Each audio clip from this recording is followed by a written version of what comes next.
So I'll take a minute just to talk about the comparator we have here, the item marked with a U.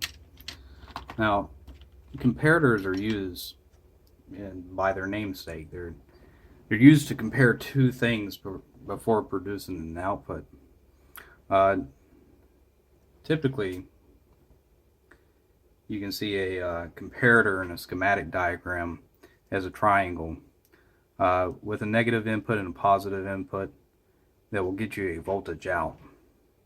Now, before I actually start talking about the comparator, I want to take a minute to describe gates in electronics.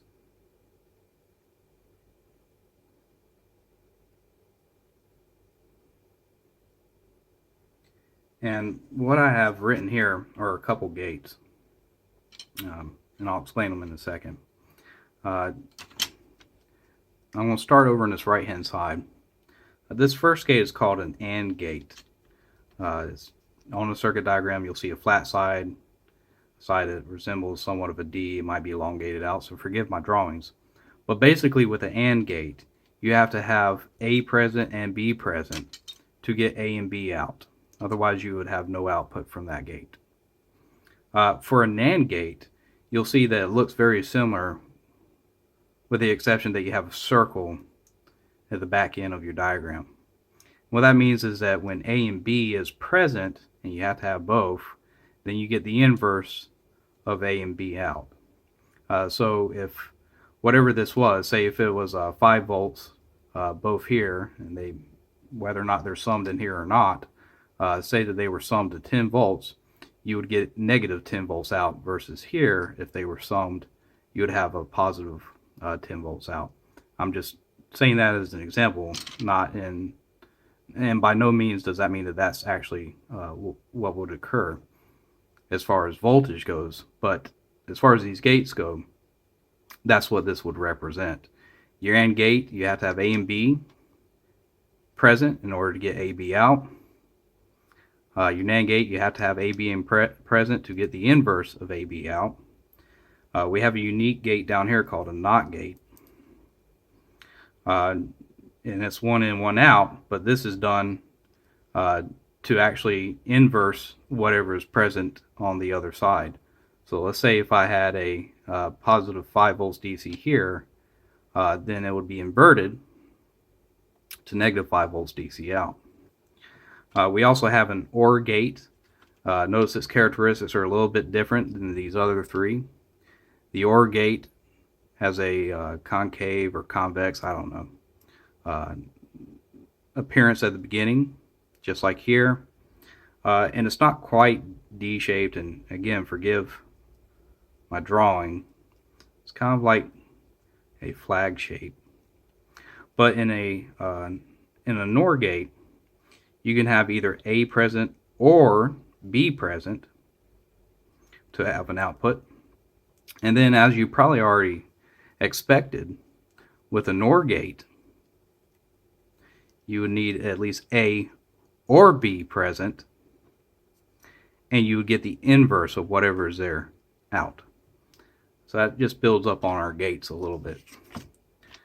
Now, what we have here is a comparator, which means that there is some type of reference voltage going in on one input that's being compared to a voltage going in on another input. Now, I don't know if this is, without having the diagram in front of me, without spending hours dissecting the board and researching how everything is connected, basically reverse engineering it, I wouldn't be able to tell you if what is factually occurring over on here. But I do know that you have to have a comparator is used to compare something at reference. Now, I'm kind of wondering if that comparator is maybe providing multiple leads in here for comparison. That could happen. And a lot of times you'll see comparators and amplifiers. So, for instance, or amplifying circuitry. For instance, let's say we had a small sine wave here. Now, a sine wave can be an AC measurement. It's also, a frequency. Every time I speak, I produce a sine wave. And maybe there's a reference here of a sine wave that looks like this. And from peak to peak, that sine wave has an AC voltage of, we'll just say 1 volt AC. Okay? And then say, this is the voltage, my voltage at reference that I need to produce at the output. Maybe what is coming in is a, even though the majority of this is DC circuitry, we do have a speaker, so something is converted over to AC at some point. I imagine there's something stored in here to produce that sound, but sorry, digressing a little bit. Maybe the voltage in is at 0.5 volts AC, right? So it's a lot, the amplitude of that voltage is a lot smaller from positive peak to negative peak. And so that voltage out currently, if it's not corrected, will be the same 0.5 volts AC. Well, you would have something also associated to the comparator, negative volt CC rel, positive volt CC rel. You think of these as, and I'm not saying that this is actually what is built into this comparator, but think of these as basically your water faucet in your house, right? When you turn your faucet clockwise, you allow the internal mechanism of your faucet to open up and more water to flow through, versus when you decrease it, you close those internal mechanisms so less water flows through. Well, my voltage at reference here is 1 volt. However, what's coming out is 0.5 volts, right? And I imagine that there's circuitry in here in which it's saying, oh, this comparator itself is, I don't know if it's comparing the output voltage, maybe it's fed back through via some means, and it's saying, oh man, my voltage is too low. So it's going to use another voltage source, whether it's a negative or a positive, to increase the gain at the output. And by gain, I just mean simple amplification. So at some point in time, this voltage at reference is telling this device your voltage output is too low, so you need to increase gain. And so it's going to use another voltage source in order to do that, to essentially say, hey, this is too low here because it's too low at the present, so let's increase it as it exits out. And by doing so, the comparator is able to amplify that voltage to get me up to a bigger AC waveform, probably hopefully around 1 volt AC. Now, there will be more components built into this type of circuitry, but hopefully this makes sense. Now, let's say that it started amplifying and I went well beyond that 1 volt AC to something even bigger, maybe 2 volt AC peak to peak. So in between this point to your ground reference and this point to your ground reference, basically from here to here totally. Well, now the comparator is going to say your voltage is too high, so we need to decrease the gain to get us back down to this nominal 1 volt AC. Again, like I said, this is a device essentially to control an output, regardless of what, via reference from something at the input, regardless of what is actually being present. So this value is going to change. This value should be a constant reference, and the output is going to change almost instantaneously based upon what is being measured at the output. So almost instantaneously, if it's too low, it's going to increase that range, or if it's too high, it's going to decrease that range to get me to something comparable to the reference. So that's simple. There'll be a lot more to this, but that's simply how a comparator works. Now, the second thing that we see here that we know is broke is the speaker itself. Now, a speaker, and there are probably way better videos out there. A typical speaker like this you'll find in most toys, and probably in somewhat low-cost electronic systems like Game Boys and stuff like that. Essentially what you have is you have your cone. This is the cone, and at the base of the cone you have your magnet.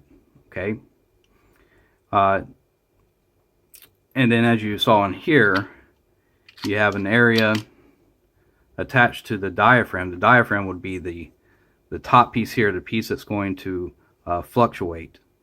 And I'll explain that in a minute. And then you have your coil in between attached. Okay. Now, tied to this coil is an input and output, right? And so your magnet's going to have a positive on one side and a negative polarity on the other side. And so what is coming through this coil is some type of audio.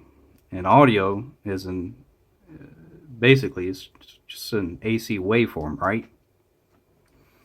And as audio's coming across the coil itself, it varies from a positive peak to a negative peak, right? At some reference, maybe it's a 0-volt DC reference, it's going to have a positive side and a negative side at that reference. Well, as this AC value is coming across the coil, and it being butt rested with this magnet, at some point in time we know likes repel and dislikes concerning magnets attract, right? So at some point in time, as the positive side of this AC waveform is presented, this diaphragm here is going to repel, meaning space is going to increase between here and the magnet. And then as the negative side of this AC waveform is present, they're going to draw close to each other. So the diaphragm is going to compress between here and the magnet and become much smaller. Well, inside of this actual cone is air. And what you're doing is you can't really compress. Well, I guess you could say that you're compressing air, but it's not a liquid. But as you're compressing this space inside the diaphragm, positive, negative, it's at the same rate of that AC waveform coming in. And that air is being compressed and released rapidly. And it's actually the fluctuation there that's producing the audio out. It's actually producing what we hear. Again, as this is broken, I could probably try to fix it with a little bit of glue, and I think it might work. I mean, I'm not entirely positive that it will, but we can at least attempt it and see what happens. So we do need to clean up corrosion on this device, on this kid's toy. We need to clean up these boards. I'm seeing a lot of dirt. This magnet needs to be repaired. Maybe take apart this motor. Now, the first thing, a couple things I'm going to have to do. One, let me go ahead and get my soldering station powered up.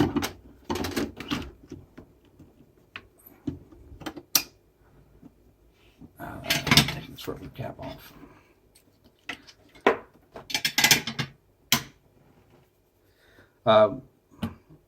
One thing we have to do when we're trying to get rid of corrosion is, hey, I can take isopropyl alcohol. I know the bottle says witch hazel, but I put 99% IPA in here. Maybe it's 90% 99. You know, it's going to evaporate very rapidly.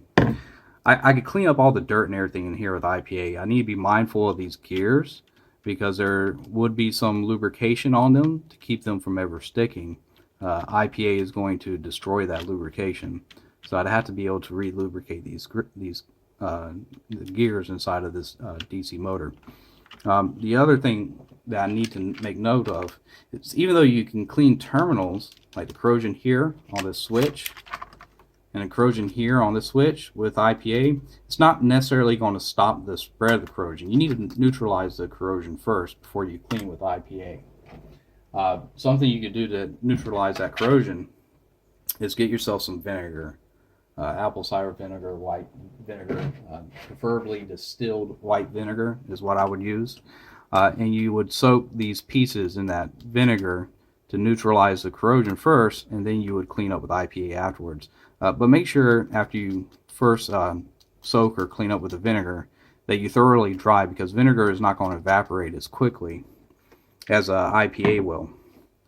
So the next things I'm going to do is go ahead and start desoldering these wires here, pulling these tabs out so I can pull these metal pieces out, give them a good clean with vinegar first to stop the spread of corrosion.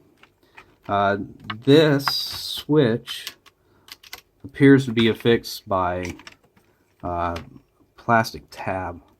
Not sure you can quite see that, but it looks like this went into the device. There is a plastic, it's not retained by screws. There's some form of plastic retainer that was probably compressed and expanded out to hold this in place. So I'd have to cut that to get this switch loose. I'm not quite sure I'm going to do that. I'm going to try to clean it up with a little bit of vinegar via brush or paintbrush or something first. Wipe it down, and then get some IPA on it versus fully getting it out. To be honest, I might just do the same thing with this right here. Again, you know, I fully expect my kids to, you know, one of my sons or even my daughter, if she's playing with this, to take it outside and damage it some more. I'm not expecting it to be a permanent fix. Ooh, I noticed something else. We got some capacitors underneath this board. Right here, and I'm seeing a lead on this capacitor is broke from here. Now my oldest son, he just turned 5. I got 2 boys and a girl and a 4th kid on the way, ages 5, 3. My youngest son will be 4 in October. My daughter is a year old. Looks like that coil was damaged as well. Seeing it's a little bit bent, but the physical connections look to be fairly good. I might just, and it's the same thing, this board is not fixed via screws. This plastic here, it's probably popped into the plastic and then the plastic melted a bit. You know, a lot of these solder points look pretty good. They're fairly decent. That one right there looks like it might be cold soldered a bit. I can see some solder across the board. Yeah, that wouldn't be good things coming from the factory. I'm not going to complain. I'm just going to try to get this thing to make noise again. But yeah, so let's start tearing some things apart and seeing what we can repair on here and get to work. All right. So I'm going to detach these wires from here. Here goes the red one. Detach the negative lead from here.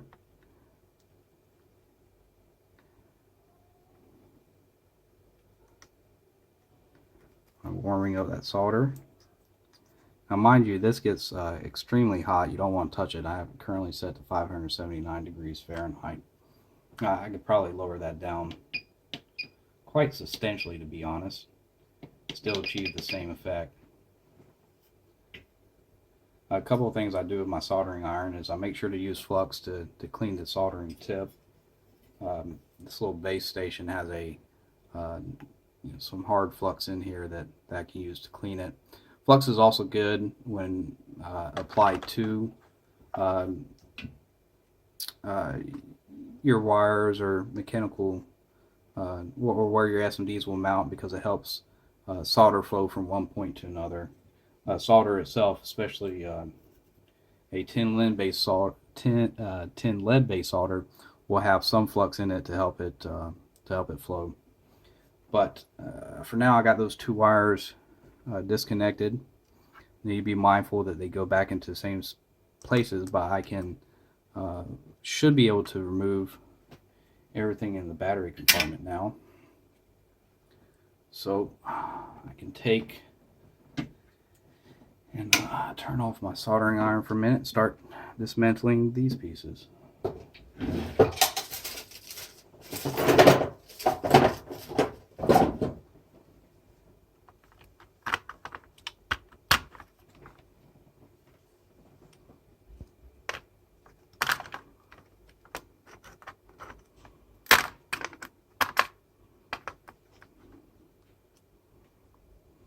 I'm just going to try and bend up these tabs, pry them up a bit.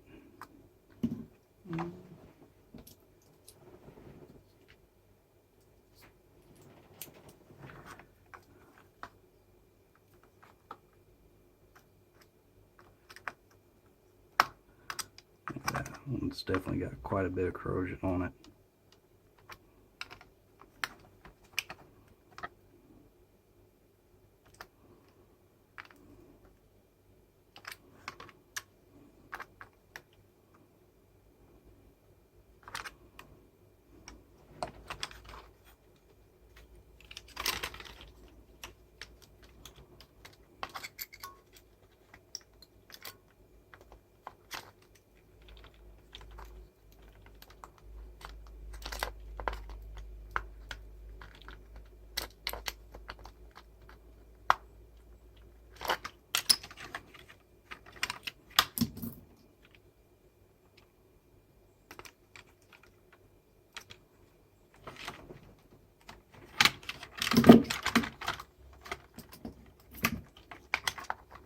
Hey, it's probably going to take a bit, so what I'm going to do is shut the camera off for now until I get all these parts out.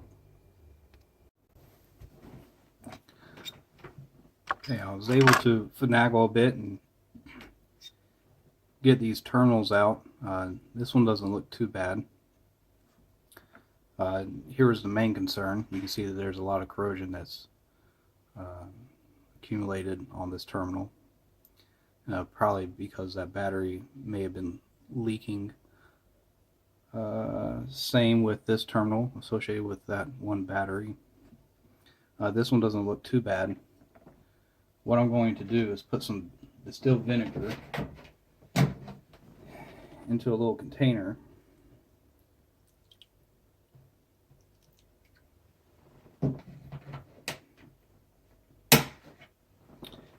And just drop these in there for a bit. And you can instantly see that the vinegar is reacting to the corrosion on that terminal. We'll do the same thing for this next one.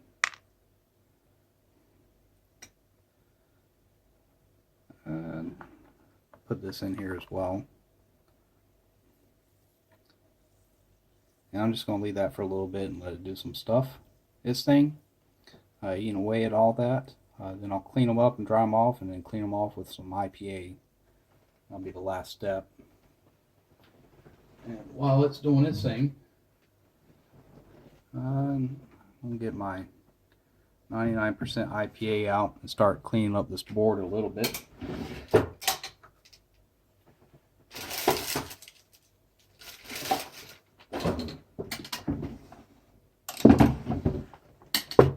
I don't think I have a nice acid brush or anything.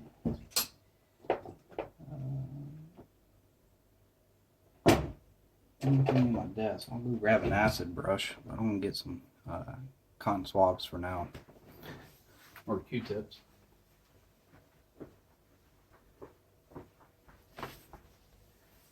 And then what I do have is a paintbrush. I can clean up most of this stuff. IPA and this paintbrush and these cotton swabs.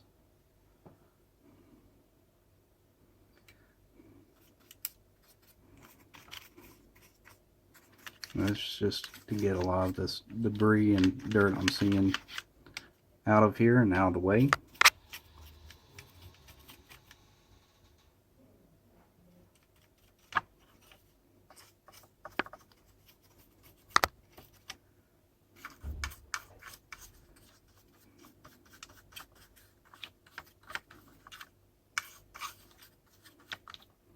And this IPA is going to evaporate relatively quickly.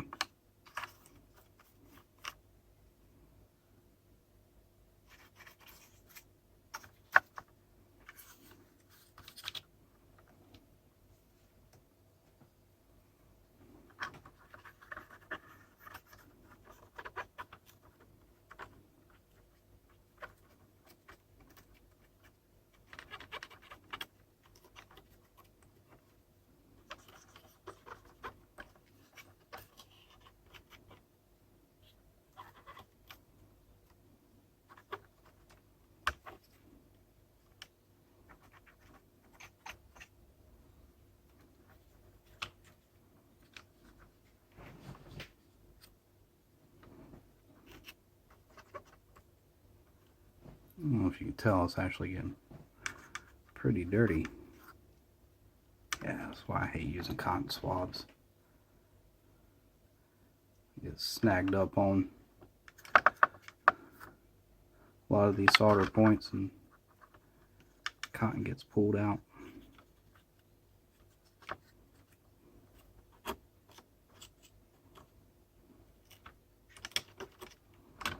Alright. Call that good.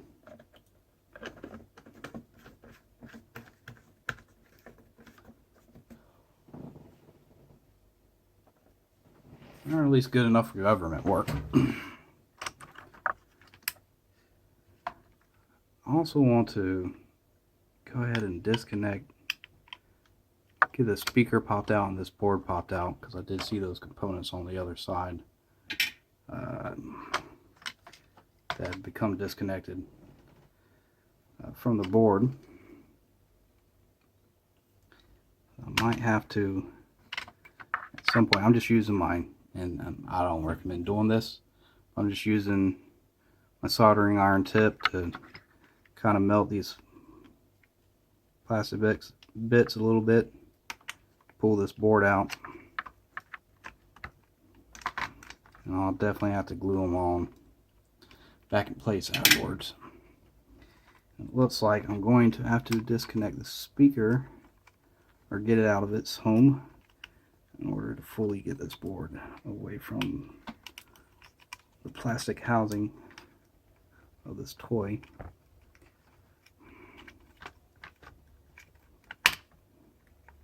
And hopefully not damage anything in the process. Probably would have been smart to disconnect the speaker first.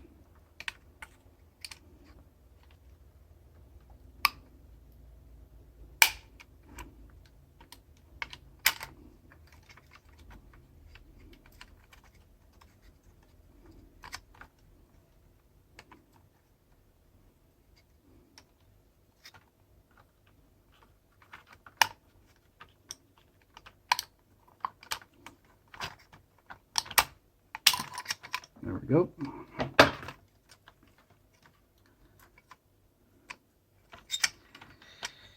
Yep, and it definitely appears that these capacitors are worse for the wear, especially this one right here. It's a 100 microfarad capacitor rated for 10 volts.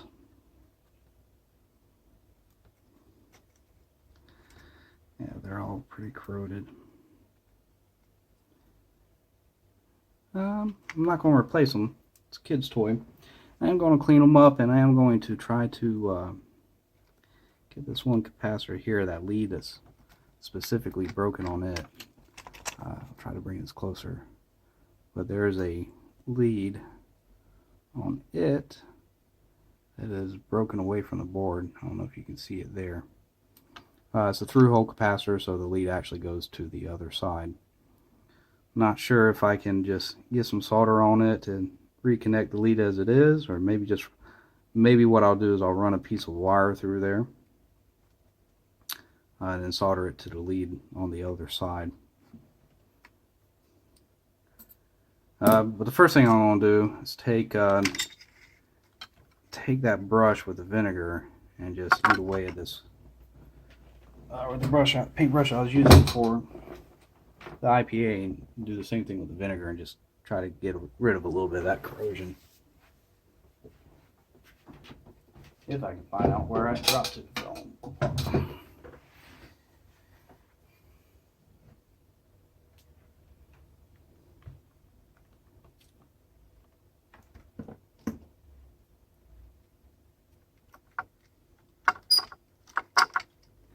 And I'm going to grab a paper towel so I don't make any mess.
Actually cleaned up relatively quickly.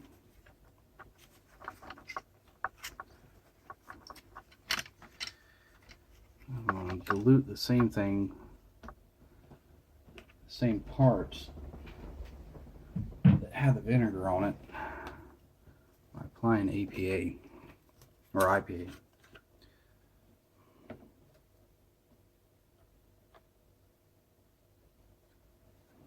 I don't know why I was thinking about APA, probably because I got a college course coming up. I have to get back to writing papers. Oh, a bit of IPA coming down over the same card, same backside. Don't want that vinegar to eat away at things it shouldn't eat away at. Again, kids' toys, I'm not overly concerned. It would be nice to get this thing working. I guarantee you'll make my kid a lot happy.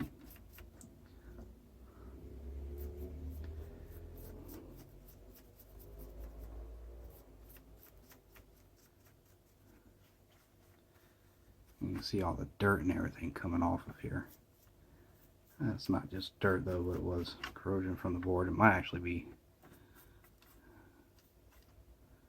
the board itself. Okay.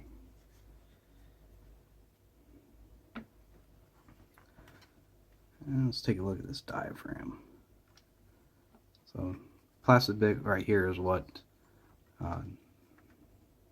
is going to vibrate or compress and decompress at the rate of the AC that's going through there. The air internal between it and the speaker here, which this side needs to go over here.